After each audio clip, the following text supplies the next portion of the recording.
Bonsoir et bienvenue dans votre journal de l'Afrique. À la une ce soir, cette démonstration de force en République démocratique du Congo. Un nouveau contingent de l'AFC M23 a été présenté lors d'une cérémonie organisée dans le nord de Goma.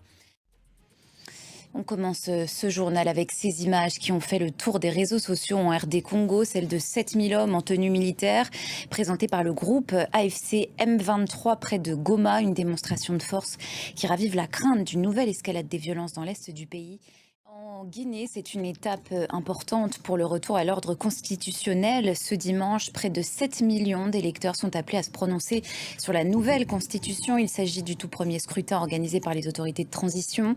Alors pour l'occasion, l'Union africaine et la CEDEAO ont envoyé des missions d'observation dans le pays. Précision depuis Conakry, signé Malik Diakité.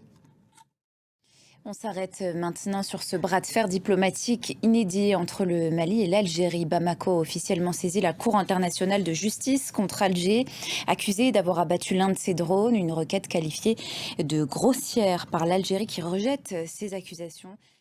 Dans l'actualité, en bref et en images, les forces paramilitaires poursuivent leur offensive contre l'armée au Darfour.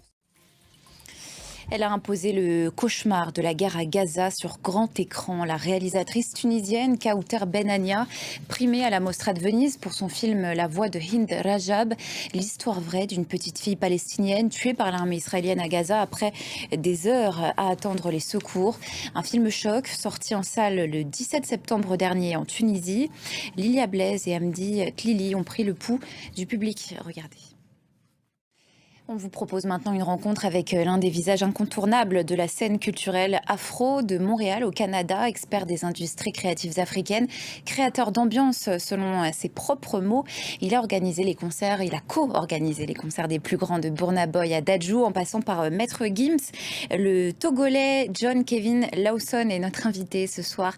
Bonsoir, merci beaucoup d'être avec nous sur ce plateau. Vous êtes l'un des artisans du soft power africain grâce à la musique. Justement, à travers vos événements et les artistes que vous mettez en avant, vous vous définissez comme un passeur culturel. Justement, c'est ça votre vocation? Oui, ça a toujours été ma vocation. L'effet waouh, clé du succès, donc c'est ça qu'on retiendra. Exactement, oui. Merci beaucoup, John Kevin Lawson, d'être passé sur notre plateau ici à France 24 pour le journal de l'Afrique. C'est la fin de cette édition. Restez avec nous sur France 24.